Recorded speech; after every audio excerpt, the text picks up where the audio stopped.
We're seeing a bit of a recovery in the euro against the US dollar. The dollar prior to that had been very strong as the market had started to price in more aggressive tightening action from the central bank. This is something that Chair Powell and his colleagues in the main had pushed back against for quite some months. But as we saw a week or two ago, in his testimony before Congress, dropping or retiring the word transitory and accepting that a faster pace of tapering was going to be likely, saw the market start to price in much more aggressive action from the central bank. Now, that was beneficial for the US dollar up to the point that we did see a lot of nervousness in the markets around the Omicron variant, and we started to see a lot more volatility appear. That creates a huge amount of uncertainty for these markets, which caused a bit of a wobble throughout. But now expectations remain high. We've seen some positive data in terms of the Omicron variant. It's still very early. The sample's still very small, but that suggests that the vaccines are still somewhat effective, if not as effective, against other variants, but also that these symptoms appear at this point to be less severe, which means less hospitalizations, which is obviously a huge positive at this stage. Of course, there's still a lot more data to come in on that front, and we'll learn more over the coming weeks, but we have seen a return of risk appetite to the broader markets, which again puts us in a place where central banks are going to be preparing to tighten monetary policy and deal with the inflation problem once more. In terms of what this means for the charts, as you can see, we've got two charts here for the euro dollar. The first one is the daily chart. Now, the daily chart shows that we're starting to see a bit of a comeback in the euro. This has been a long-term downtrend that we've seen in the euro dollar pair.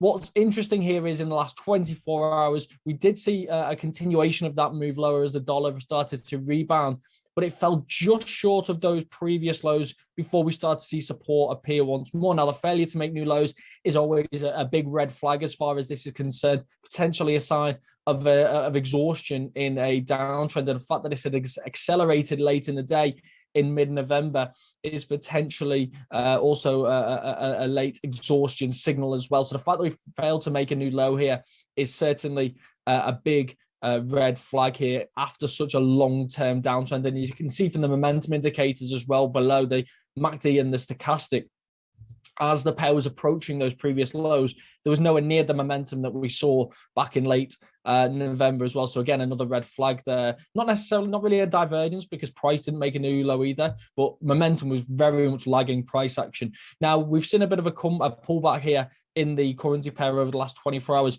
which shifts us back to the 1 hour chart. Now, on the 1 hour chart, you can see that some of the key levels that have been broken over the last few hours could indicate that we are going to see a deeper correction rather than just a failed new low. You can see on the 1 hour chart here, it was trading within its own descending channel over the course of the last week or so.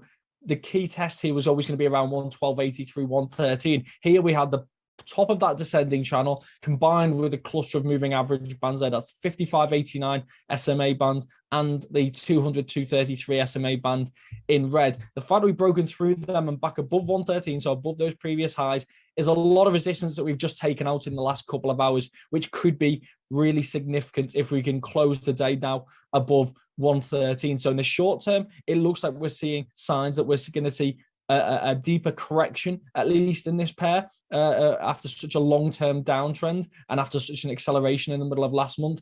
And the move above 113 could be a really strong signal here on the short-term on the short-term charts. Now, in terms of where it can go from here, the key levels above are pretty obvious. I think we've got around 113.40. That's the bottom of the descending channel from that daily chart, which we were talking about earlier. But 114 really coincides there with those the most recent highs, potentially creating a kind of double bottom formation in the currency pair. 115 is the major level. 115, 116 really. Here we've got the top of the long-term descending channel, but also the descending trend line through the 61.8 fib level, and then the 55.89 SMA band on the daily chart. Now, what makes that 55.89 SMA band so significant is that it's been tested on numerous occasions over the course of the last 6 months each time repelling the price lower. So a breakthrough on 115.116 really would be a strong bullish signal as far as the euro dollar is concerned.